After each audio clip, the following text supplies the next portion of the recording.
So how do you navigate that world now that you are alcohol free? Yeah, the my first sober festival was real weird. And it was we were playing it, but it was also, it's up here in kind of in the South Range, east of Superior area in Wisconsin, called Squash Fest at Adam Stopey's land.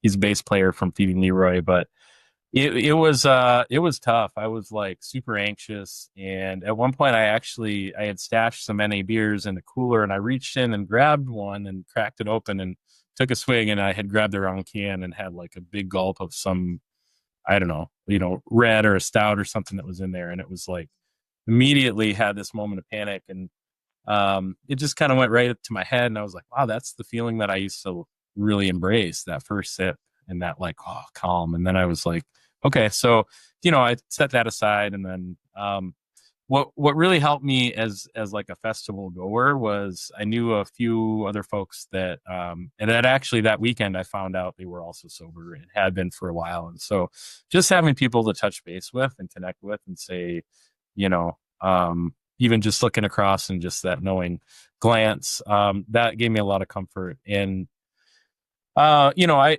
it's like a bigger thing for me, where not just at festivals but kind of everywhere in my life since I was 15 years old. Like there were parts of my identity that really revolved around getting fucked up in one way or another.